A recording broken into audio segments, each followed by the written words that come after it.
Hello, I'm Janine Turner, founder of Constituting America. Welcome to Constituting America's annual Scholastic Study. This year's study is entitled The Genius of America, A Journey into Our Republic, a study on Alexis De Tocqueville's Democracy in America. In America, the Union has not states, but plain citizens for those governed. Alexis De Tocqueville. This essay is entitled On the Federal Constitution, Volume 1, Part 1, Chapter 8, Subchapter 21. Guest essayist, Marc Clauson. Pages 146 through 149 for those of you that are reading along with us. What distinguishes the Federal Constitution of the United States of America from all other federal constitutions? The French writer De Tocqueville traveled in and wrote about the culture and politics of the new American Republic between 1835 and 1840. His work has become a classic of political thought and is considered one of the most insightful analyses of the early republic and its institutions. Democracy in America is De Tocqueville's most important work, particularly for our consideration of the Constitution. The question in subchapter 21 is a crucial one, even in current discourse on the Constitution. De Tocqueville asks, what makes the American Constitution different from other constitutions? In his day, the American version was certainly not the only constitution in effect, even less so today. In addition, several elements set the American Compact apart from other similar documents, such as Poland and France. De Tocqueville focuses on one aspect, a very important one.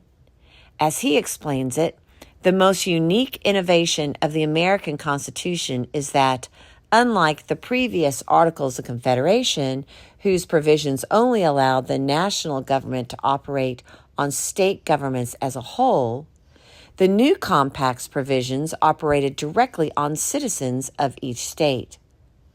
Before, the state governments could, and sometimes did, simply refuse to follow the laws enacted by Congress based on its powers. As de Tocqueville writes, quote, "In America, the Union has not states, but plain citizens for those governed," end quote. The new Constitution bypasses the states in the exercise of its enumerated powers. This innovation might at first seem somewhat insignificant, but if one remembers the previous regime, it was the very problem of the inability of the Congress to enforce its powers that threatened the survival of the new republic.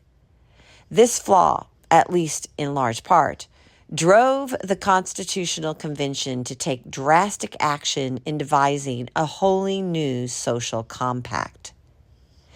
Even assuming common interest existed among the entire population and across all or most states, the possibility that each time Congress attempted to enforce its agreed-upon powers could lead to defiance on the part of even one state and could inevitably incentivize more states to ignore the national government.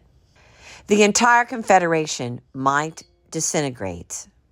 Vincent Ostrom has elaborated on the political theory underlying the American founders' innovation, beginning with the foundational idea that, quote, "people as individual persons are the fundamental units to be considered in organizing any political association.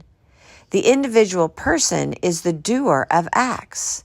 The way each individual as a person relates himself to others is the basis of all social organization," end quote. The fundamental reason for the existence of government is to establish order among individuals. Collectives as a whole cannot make such decisions apart from the individuals constituting them.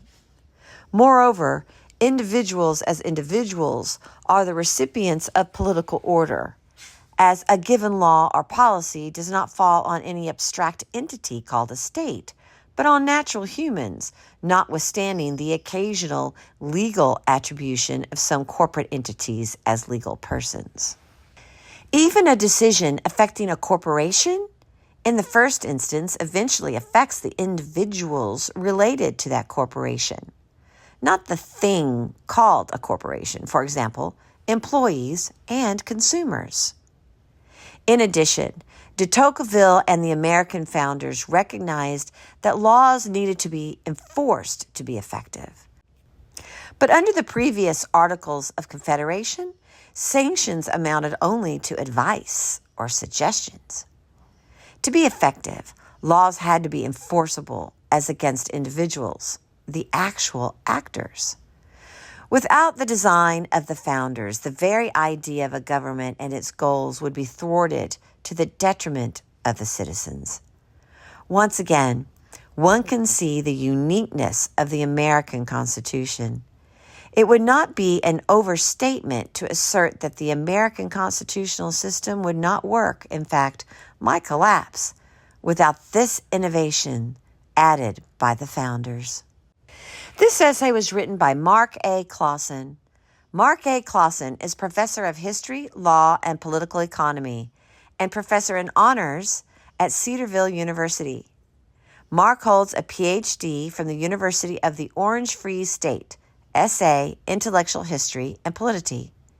J.D., West Virginia University College of Law, Jurisprudence, M.A., Th.M., Liberty University, New Testament Studies and Church History, M.A., Marshall University Political Science, B.S., Marshall University Physics, and Ph.D. work, West Virginia University Economic Theory.